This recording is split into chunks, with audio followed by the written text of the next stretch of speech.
Normandy, evening of 5th of June, 1944. The evening of June 5th, 1944, offered no hint of history about to be rewritten. Normandy showed its worst face that day. Low clouds dragged across the countryside.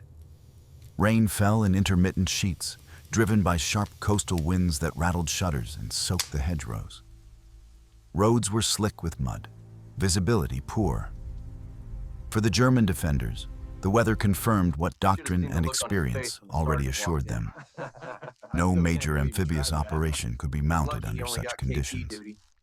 Inside a sparsely furnished house on the edge of the village of Bénouville, several kilometers west of Vimont and east of Caen, a German regimental commander sat at a wooden table covered with maps and exercise papers. The room was dimly lit. The air smelled faintly of damp stone and candle smoke. Outside, Normandy lay quiet, broken only by the wind and distant surf. He was 32 years old, a major, a professional officer who had already fought in multiple theaters of war. Promotion orders were pending, lieutenant colonel by the end of July, colonel 2 months after that. Rapid advancement, he believed, earned by competence and survival rather than politics. Like many of his men, he was accustomed to mobile warfare, rapid movement, decisive engagements. What he found hardest was waiting. Waiting had defined his assignment in Normandy. For weeks, his regiment had occupied positions east of Caen, conducting night exercises, digging fortifications, erecting Rommel's asparagus to deter glider landings, and rehearsing responses to airborne incursions that, according to headquarters, were likely to be little more than diversionary raids. The real invasion, everyone knew, would come later somewhere else. The daily weather assessments prepared by naval meteorologists and passed down through divisional channels had given clear assurances. The 5th and 6th of June were unsuitable for large-scale operations. Heavy seas, storms, and low cloud ceilings would make coordinated landings at sea and in the air impossible for the enemy. That assumption had become doctrine. Morale, paradoxically, remained high. Normandy was generous by wartime standards: butter, cheese, cream, meat, cider. Compared to the scarcity of other fronts, the region felt almost indulgent. The men ate well. They trained. They waited. That evening, the regimental commander and his adjutant, Lieutenant Helmut Libeskind, were awaiting a routine report from the 2nd Battalion. A night exercise was concluding near Escoville, not far from the coast. The 1st Battalion, equipped with armored personnel carriers and half-tracks, waited farther to the rear. Nothing suggested urgency. Orders had already been issued, almost as an afterthought. In the event of possible Allied commando landings, battalions and companies were to attack immediately and independently, even without clearance from higher authority. It was a practical instruction, one issued quietly, almost defensively, against the rigid prohibition imposed by the highest command: no engagement without authorization from Army Group B. But on that evening, the order felt theoretical. The weather made action improbable. No one expected to test it. Shortly before midnight, the sound arrived. At first, it was distant, a low, rolling murmur, indistinct against the wind. Then it grew, engines, many of them, moving fast and low. The roar passed overhead, heavy and continuous. The commander rose from his chair and went to the window. The aircraft were flying unusually low, forced down by cloud cover.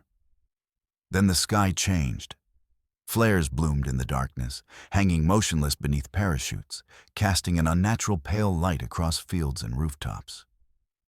In the same moment, the telephone rang. Liebeskind's voice cut through the room, controlled but urgent.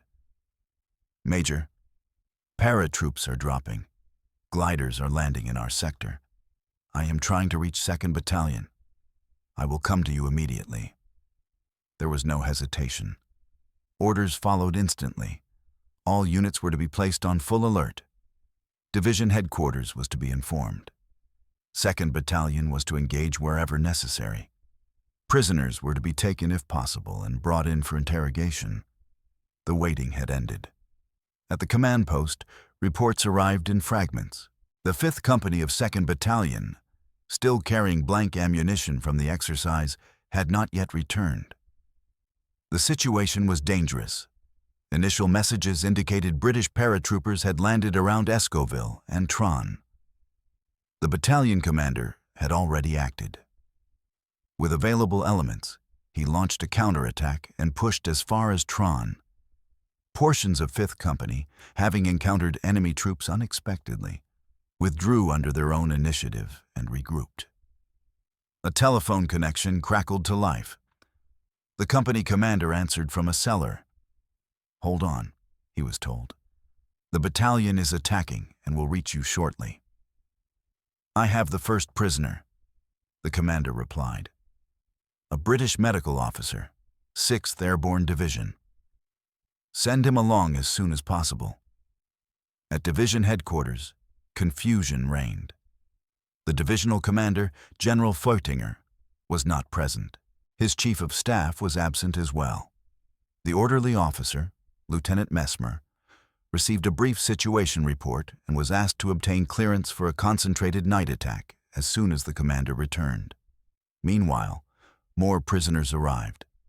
Men who had misjudged their jumps, landed among German positions, and been captured during the first confused hours. They spoke freely enough. From them, the outline of the operation emerged. The British 6th Airborne Division had dropped during the night. Their mission was precise: seize the bridges over the Orne at Ranville intact and establish a bridgehead east of the river to secure the eastern flank of a seaborne landing scheduled for the morning of June 6th. The implication was unmistakable. Anger spread through the command post. Every minute lost favored the enemy. The airborne troops, scattered and disorganized, were at their most vulnerable. A decisive night counterattack, launched immediately, could crush the landings, retake the bridges, and disrupt the entire invasion plan. But clearance did not come. Reports moved upward, from division to corps, from corps to Army Group B. Somewhere along that chain, responsibility dissolved. Field Marshal Rommel, whose instincts favored immediate action, was not present. He was in Germany. Hitler, accustomed to working late into the night, was asleep. The hours passed. By dawn, the reality became impossible to ignore. From the hills east of Caen, German officers could see it. A vast Allied armada off the coast. Warships, transport vessels, landing craft in numbers beyond previous imagination. Fields were littered with gliders. Observation balloons hovered above the fleet, directing naval gunfire with lethal precision. The opportunity was gone. Coastal units were collapsing under pressure or being pulverized by naval artillery. Behind them, fully equipped panzer formations remained immobilized, denied permission to engage. Allied bombers, unchallenged by German fighters, struck Caen and surrounding positions with impunity. The regimental commander paced his command post, fists clenched, struggling to contain his fury. Experience told him that panic helped no one. In crises, calm was a weapon. He maintained discipline, issued measured orders, soothed frantic messengers with cigarettes and quiet questions. But privately, the conclusion formed. If Rommel had been present, orders would have been ignored. Action would have been taken. Of that, the officers were convinced. Instead, the invasion unfolded. The second front had been established. Even then, its full significance was not yet understood. But one thought would later return with chilling clarity. The decisive moment had passed not because German soldiers failed to fight, but because the system designed to command them had frozen when speed mattered most. A few hours earlier, the outcome might still have been contested. By morning, it was already history. Doctrine, command, and the machinery of delay. What failed in Normandy during the night of June 5th was not courage, training, or equipment. It was a system. For the German army in the West, the defense of France in 1944 rested on a fragile balance between decentralization on paper and paralysis in practice. Tactical initiative was praised in theory, but strategic control had become increasingly centralized, rigid, and cautious.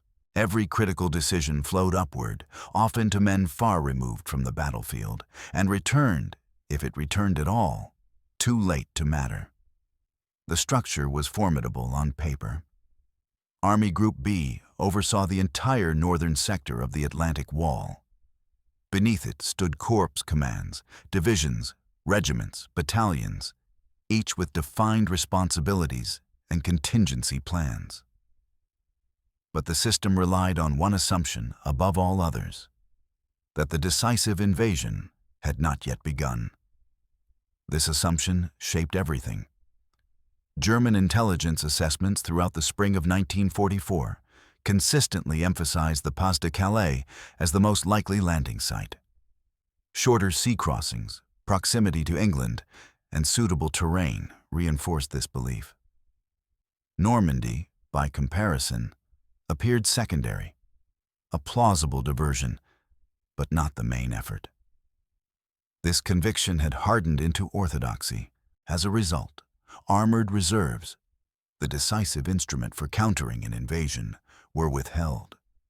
Some were positioned far inland. Others were tied directly to personal authorization from Hitler himself.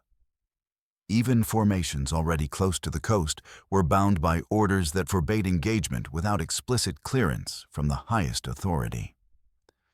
The logic was defensive, almost cautious to the point of self-destruction.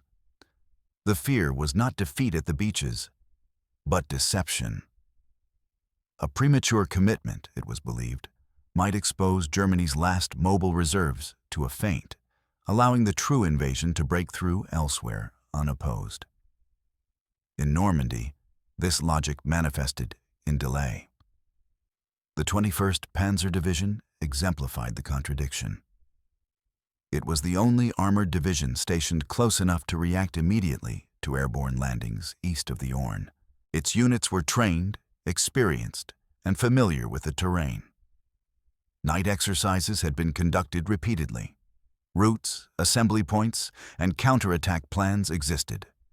Yet authority to execute them did not. Officially, there was a general directive. In the event of enemy airborne landings, armored units were to attack immediately and in full strength.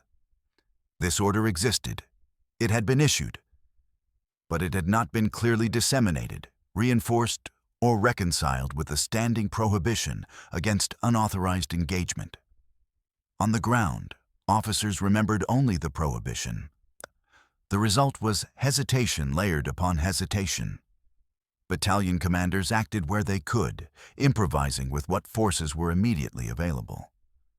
Company leaders engaged isolated enemy groups. Patrols advanced and withdrew.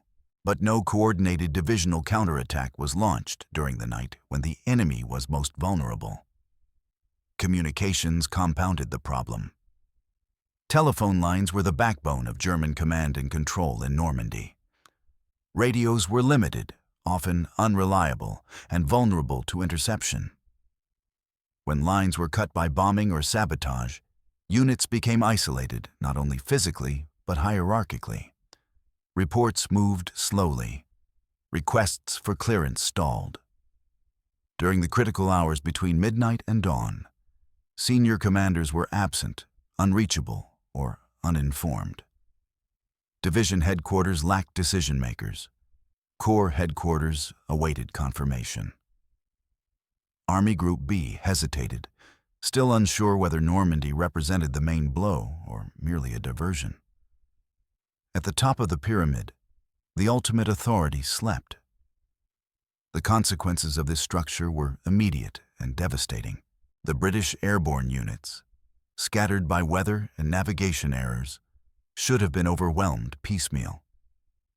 Instead, they were given time to regroup, to secure key objectives, to organize defensive perimeters, and to link up with forces landing from the sea. Each hour of delay multiplied their strength. By dawn, the airborne landings were no longer an isolated operation. They were the eastern anchor of a growing invasion front, protected by naval guns, reinforced by fresh troops, and supported by overwhelming air power. Only then did the German system begin to move. Orders arrived, revised, countermanded, and redirected. Units that should have struck east were sent west. Forces already engaged were told to disengage and regroup. Routes clogged with traffic under constant air attack. Precious time was lost not in combat, but in reorganization. The system that had been designed to prevent catastrophic miscalculation had produced it instead. From the perspective of those on the ground, the irony was bitter. Junior and mid-level commanders were willing, eager to act. They understood the tactical situation. They saw the opportunity. But they were bound by a chain of command that valued centralized control over battlefield reality. This was not incompetence in the traditional sense. It was the logical outcome of a command culture shaped by fear of responsibility, rigid obedience, and the concentration of authority in increasingly distant hands. In Normandy, that culture collided with a form of warfare that rewarded speed above all else. The enemy moved faster, not only in vehicles and aircraft, but in decision-making. By the time the German command system began to accept that the invasion was real, the conditions that might have allowed its defeat had already vanished. What followed would not be a single failure, but a sequence, each delay reinforcing the next, each missed opportunity narrowing the options that remained. The system had sustained the assumption, and now it would sustain the consequences. Warnings ignored in the dark. The first cracks appeared almost immediately. They did not come as a single revelation, but as a series of small, unmistakable signals, each one insufficient on its own, yet together forming a picture that should have been impossible to deny. In the darkness of the early hours of June 6th, German officers across eastern Normandy encountered evidence that contradicted everything they had been told to expect. The enemy was not probing. He was arriving in force. Reports filtered in from scattered positions. Paratroopers had landed not just near Escoville and Tron, but across a wide arc east of the Orne. Gliders lay broken in fields and hedgerows. Weapons containers hung from trees. Small groups of British soldiers appeared where none should have been able to reach so quickly. Some were captured almost immediately. They had misjudged their jumps, been blown off course by the wind, or landed directly among German positions. These men were shaken, disoriented, but unmistakably prepared. Their equipment was modern, their orders precise. And when questioned, even cautiously, they revealed more than German intelligence had anticipated. They spoke of bridges. They spoke of the Orne. They spoke of a landing by sea at dawn. Inside regimental command posts, anger replaced disbelief. Officers who had spent weeks rehearsing exactly this scenario now found themselves forbidden to execute it fully. Every instinct urged immediate, concentrated action. Yet every report sent upward vanished into a vacuum. The night offered a rare advantage. Allied air power, so dominant by day, was largely absent. Naval gunfire was less effective against mobile targets inland. Roads, though muddy, were passable. Enemy units were scattered, many isolated, some already engaged in desperate attempts to regroup. This was the moment German doctrine had always emphasized. Strike the airborne forces before they could consolidate. But the orders did not change. At divisional headquarters, confusion deepened. Senior officers were still absent. Telephone lines buzzed with incomplete information. One staff officer received a report that British parachutists were landing in large numbers. Another insisted it was a diversion. A third warned of gliders carrying heavy weapons. No one possessed a complete picture. Then came a signal that should have shattered all doubt. Late on the evening of June 5th, the division's radio monitoring unit intercepted a British transmission sent in clear text. It referred to the loading of transport gliders. The implication was obvious. Gliders were not used for raids. They were instruments of deliberate, large-scale airborne operations. The message was forwarded. Still, no decisive order followed. When the first confirmed reports of airborne landings arrived, the division was alerted. Units were placed on heightened readiness. But readiness without authorization was meaningless. No order to attack in full strength was issued during the night. By the time senior commanders began to grasp the scale of events, the window was closing.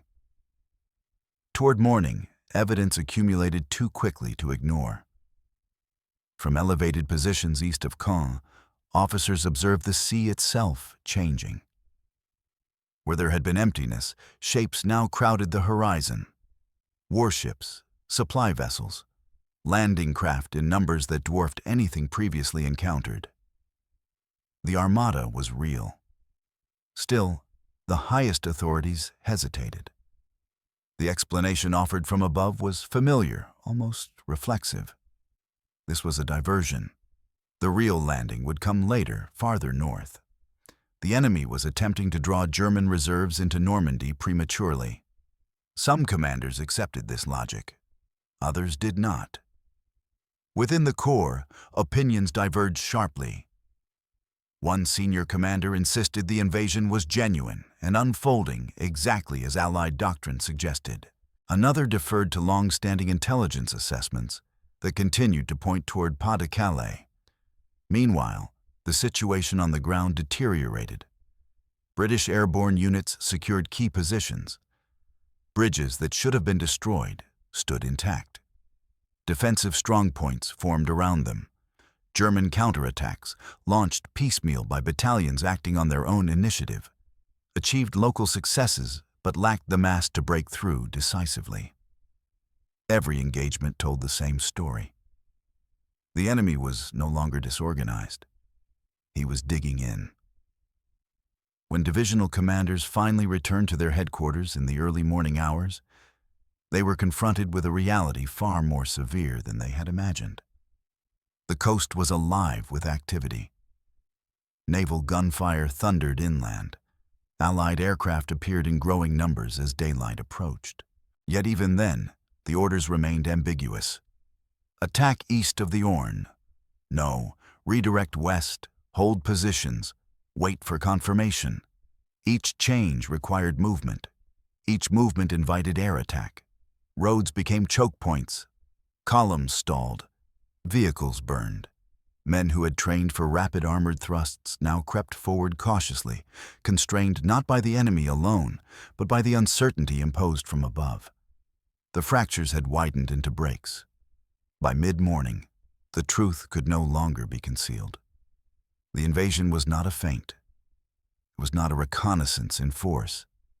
It was a full-scale assault, supported by overwhelming naval and air power, executed with precision and depth. But recognition came too late. The airborne troops had accomplished their primary objectives. The seaborne landings were underway. The opportunity to crush the invasion at its most fragile point, the night of June 5th to 6th, had been lost not in combat, but in indecision. For the officers on the ground, the realization was bitter. They had seen the warning signs. They had reported them. They had waited.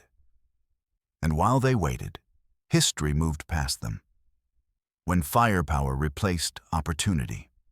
By the morning of June 6th, the war in Normandy had entered a new phase.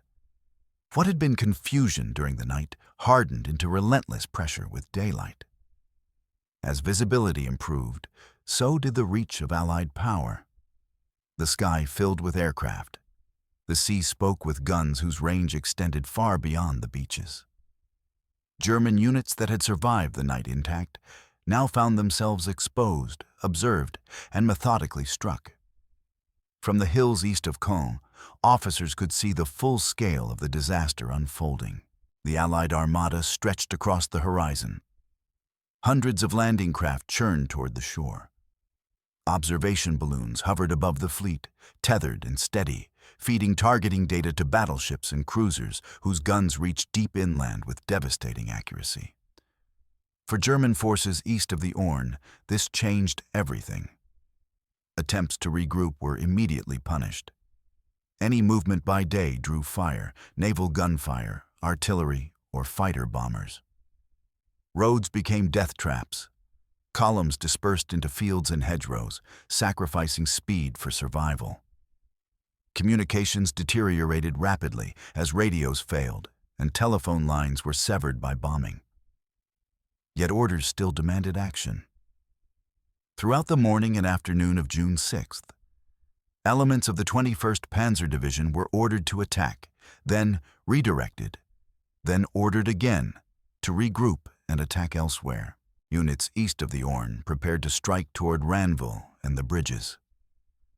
At the same time, armored groups west of the river were sent toward the coast, attempting to disrupt the seaborne landings. Neither effort achieved decisive results. The armored thrust west of the Orne initially made progress, slipping through a gap between British and Canadian units. For a brief moment, German tanks reached the coastline. But they were isolated.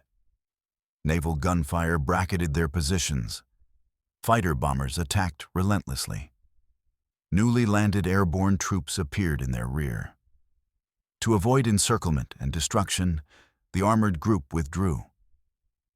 The opportunity vanished as quickly as it had appeared.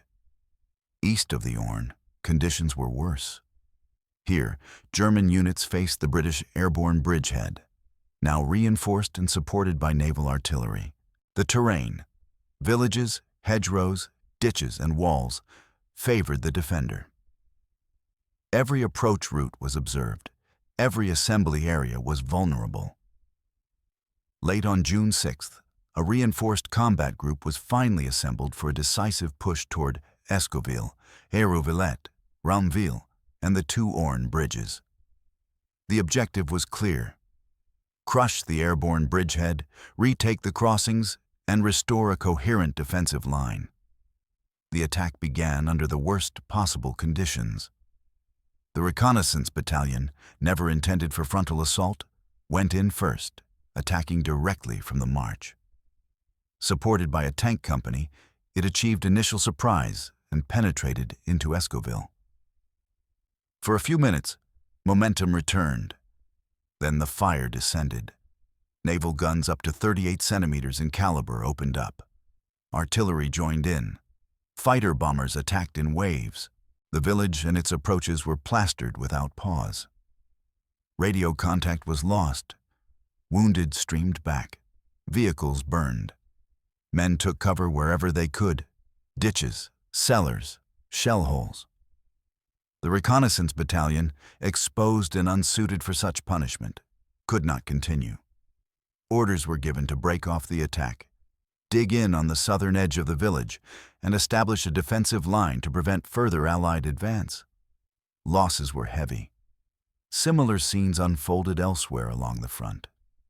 German units attacked in fragments, without mass, without coordination, and under constant observation. The British airborne troops, initially scattered and vulnerable, now fought from prepared positions, supported by artillery and naval fire. By the evening of June 6th, the pattern was unmistakable. Every German movement triggered a disproportionate response. Allied air superiority was absolute. Even at night, flares, Christmas trees, hung over the battlefield, bathing roads and fields in artificial daylight. The Navy maintained continuous fire missions against key junctions and suspected assembly areas. Caen itself became a focal point of destruction. As a critical node in German lateral communications, the city was bombarded repeatedly. Bridges, roads, and rail lines were smashed. Any attempt to move reserves through the area resulted in immediate losses. The only remaining option was movement by night, and even that offered no guarantee of safety. On June 7th, German units attempted once more to crush the bridgehead east of the Orne. The order was explicit. The bridgehead was still considered small. It had to be eliminated, but reality contradicted the order. On rising ground north of Escoville, fields were now littered with gliders. Dozens, then hundreds. Additional elements of the British Airborne Division had arrived. The bridgehead was expanding, not shrinking. A combat patrol forced its way into Escoville, suffering heavy casualties but capturing prisoners. One of them spoke freely. His account confirmed what German officers already suspected. The airborne troops had not only secured the bridges intact, they were now being ordered to expand southward, despite mounting losses. By then, the cost to the attackers was prohibitive. Repeated assaults against prepared positions under naval and air fire drained German units of strength they could not replace. Officers were killed. Experienced NCOs fell. Command continuity suffered. Every attack consumed men and vehicles faster than they could be replenished. The decisive moment came on June 9th, a final.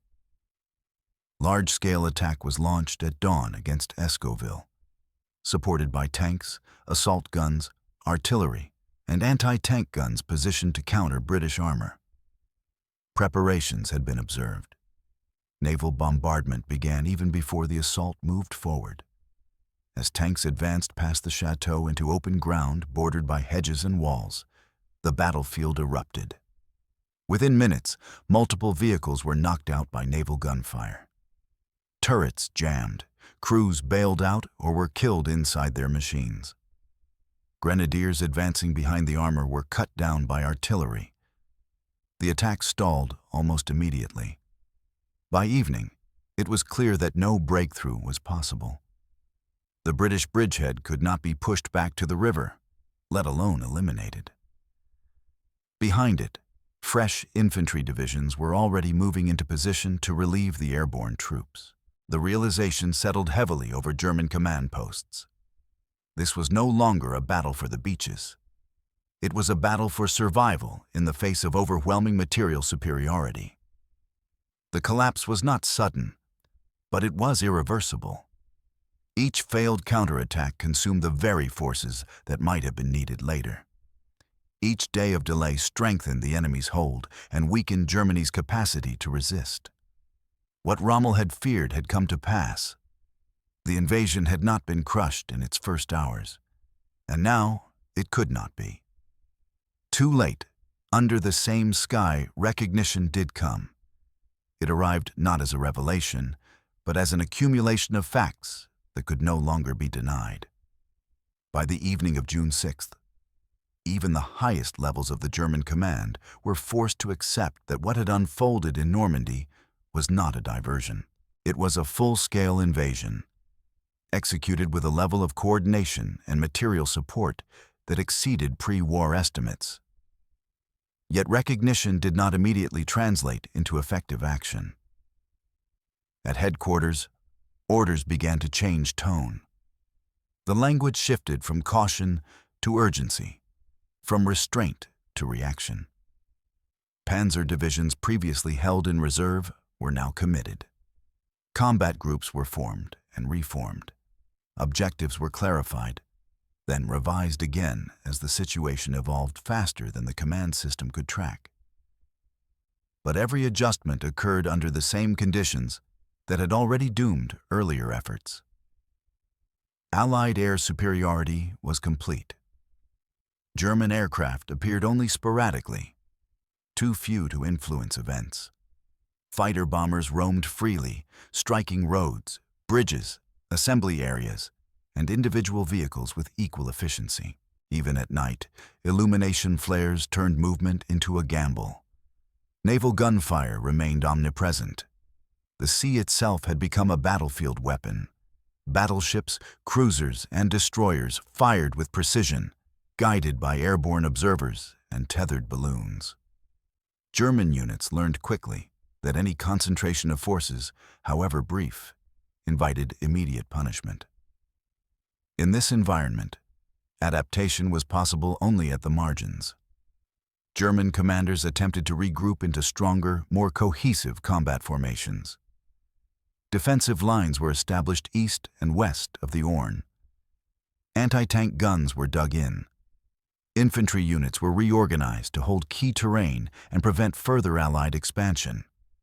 These measures slowed the enemy. They did not reverse him.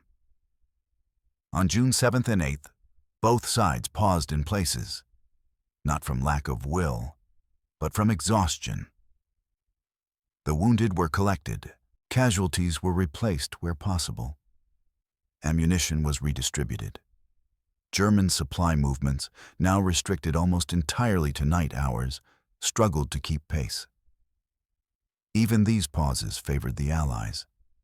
Fresh British units moved into the bridgehead to relieve the airborne troops who had borne the brunt of the initial fighting.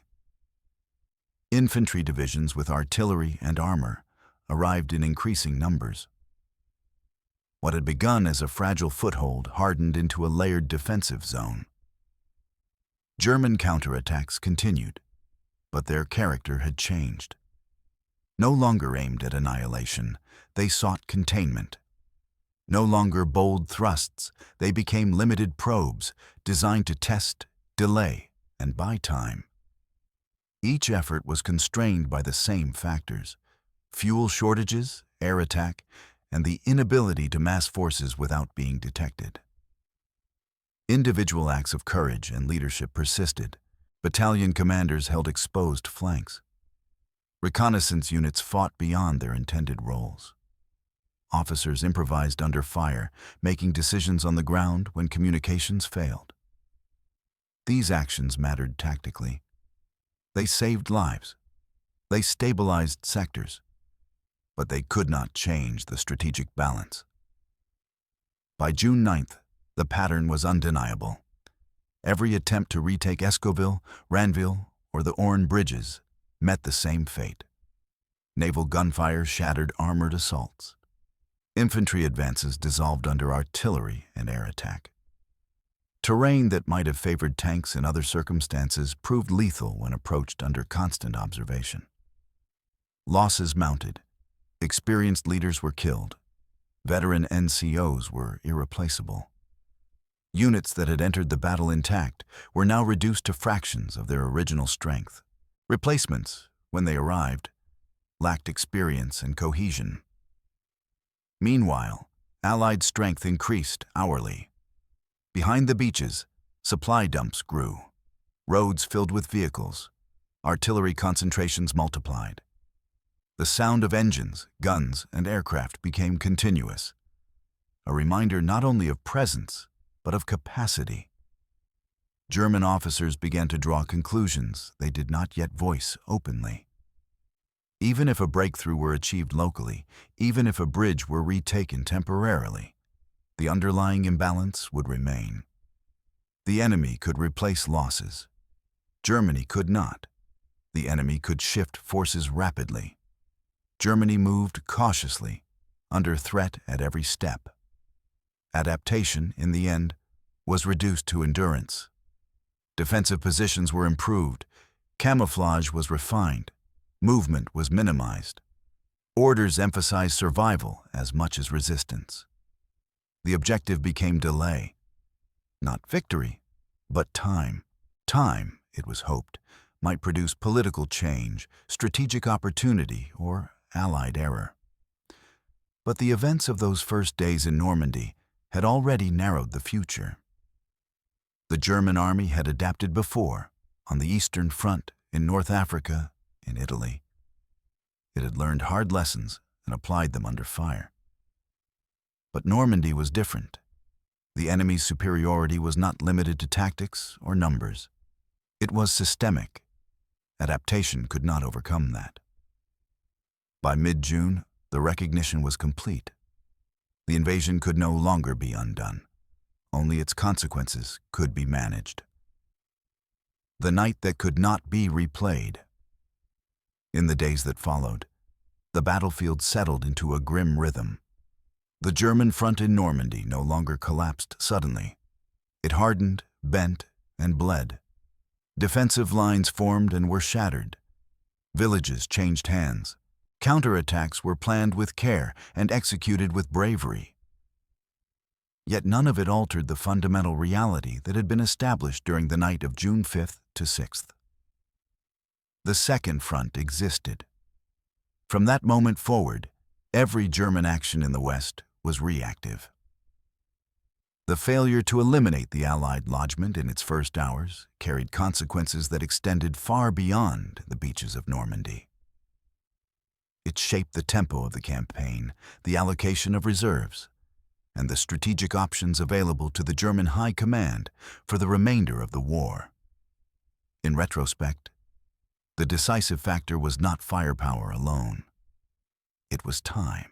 Had the airborne landings east of the Orne been crushed during the night, before naval guns could dominate the battlefield, before air superiority could be fully applied, before the seaborne landings had secured depth, the invasion timetable might have been disrupted.